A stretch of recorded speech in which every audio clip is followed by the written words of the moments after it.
সৌমির আইবুড়ো ভাতের অনুষ্ঠানে গিয়েই 5 বছর পর আবারও সুধার মুখোমুখি হলো তেজ। হ্যাঁ বন্ধুরা, আমরা এমনটাই দেখতে পাবো শুভ বিবাহ ধারাবাহিকের আগামী পর্বগুলোতে। প্রীতমের ভাগ্নি সৌমির আইবুড়ো ভাতের সমস্ত আয়োজন করে সুধা ম্যারেজ ব্যুরো। সুধার মা আইবুড়ো ভাতের সমস্ত আয়োজন নিজের হাতে করে। এরপর প্রীতম ও সুধাও আইবুড়ো ভাতের অনুষ্ঠানে আসে। আর সৌমি তেজ বেকারিতে কাজ করে। তেজ সৌমিকে ফোন করে বলে যে এক্ষুনি আসতে হবে। তখন সুধা ফোনটা নিয়ে বলে আজকে সৌমির আইবুড়ো ভাত, ও কোথাও যেতে পারবে না। আজকে ওর জীবনের একটা বিশেষ গুরুত্বপূর্ণ দিন। সুধার গলা শুনে চমকে ওঠে তেজ। তেজ বলে এটা কার গলা? এই গলার স্বরটা আমার খুব চেনা, আমাকে এক্ষুনি ওখানে যেতেই হবে। এই বলে তেজ তড়িঘড়ি করে ছুটে আসতে থাকে সৌমির আইবুড়ো ভাতের অনুষ্ঠানে। অপরদিকে সুধার মা সুধার মুখোমুখি হয়, কিন্তু সুধা বলে যে আমি সুধা নই, আমার নাম রুক্মিণী। তখন সুধার মা বলে তুই কেন মিথ্যে বলছিস মা? তুই তোর মেয়ের মাথায় হাত দিয়ে বলতো তুই আমার সুধা নয়। সুধা চুপ করে দাঁড়িয়েই থাকে। সুধার মা বলে মারে, তুই এই মায়ের চোখে ফাঁকি দিবি মা?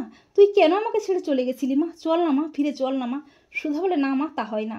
যে বাড়িতে আমার জন্য শুধুই রয়েছে যন্ত্রণা অপমান, সে বাড়িতে আমি আর ফিরতে চাই না। তুমি তোমার সুধাকে ভুলে যাও, মনে করো তোমার সুধা আর নেই।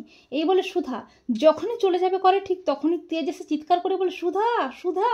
এত বছর পর সুধা ও তেজ দুজনকে দেখে নীরব চোখে অবাক দৃষ্টিতে তাকিয়ে থাকে। তেজ অস্থির হয়ে বলে সুধা তুমি কেন আমাকে ছেড়ে চলে গেছিলে সুধা? তোমাকে আমি কত খুঁজেছি, আর আমাদের মেয়ে সে কোথায়?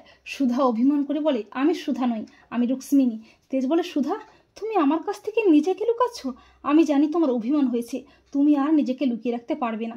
তেজ তার সুধাকে ঠিক চিনে নেবে। সুধা বলে ছাড়ুন, আমাকে যেতে দিন। তেজ বলে না সুধা, তুমি আমাকে ছেড়ে আর কোথাও যাবে না। তরি বলে বাবা, তুমিই আমার বাবা? তেজ তরিকে জড়িয়ে ধরে বলে হ্যাঁ মা, আমিই তোর হতভাগ্য বাবা। তরি বলে বাবা, আমি তোমাকে ছেড়ে কোথাও যাব না, আমি তোমার কাছেই থাকবো।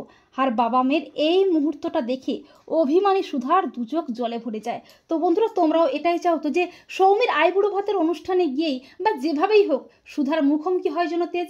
কমেন্ট করে এক্ষুনি জানিয়ে দাও তোমাদের মতামতটি।